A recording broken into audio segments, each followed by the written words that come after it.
Pemirsa, kita masuki kabar penambahan. Pemerintah Kota Banjarmasin kembali membuka penerimaan pegawai pemerintah dengan perjanjian kerja tahun 2021 bagi guru dan tenaga pendidik tingkat sekolah dasar dan sekolah menengah pertama, baik negeri maupun swasta di Banjarmasin.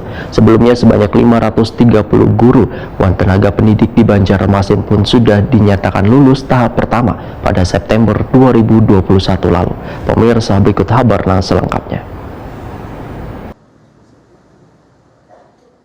Pemerintah Kota Banjarmasin kembali membuka penerimaan pegawai pemerintah dengan perjanjian kerja P3K tahun 2021 bagi guru dan tenaga pendidik tingkat sekolah dasar dan sekolah menengah pertama baik negeri maupun swasta di Banjarmasin. Sebanyak 530 guru dan tenaga pendidik di Banjarmasin pun dinyatakan lulus tes seleksi kompetensi P3K tahap pertama yang dilaksanakan pada September 2021 lalu. Demikian dipadahkan Sekda Banjarmasin Iksan Budiman waya ditakuni Prima TV besukan Jumat 24 Desember 2021.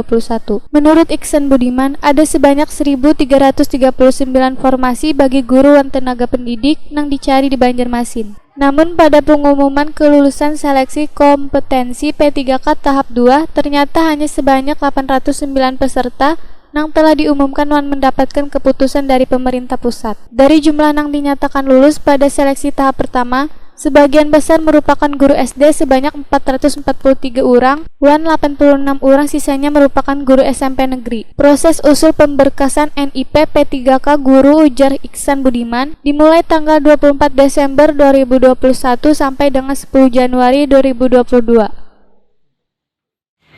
Nah, jadi itu sudah diumumkan hari ini di situs di tadi kita.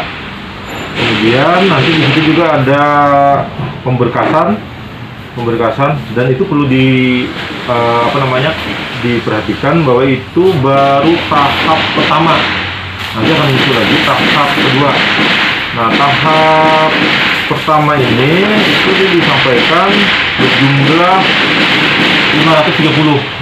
Nah, 530 itu terdiri dari SD negeri, guru SD negeri itu ada 443, SMP negeri ada 887. Dari total jumlah 1.339. Nah, itu berarti sisanya dari 530 itu jadi di tahap kedua. Nah, tahap kedua kenapa belum diumumkan? Masih ada perlu koordinasi dengan kementerian terkait. Nah, dalam hal ini Kementerian Pendidikan Nasional.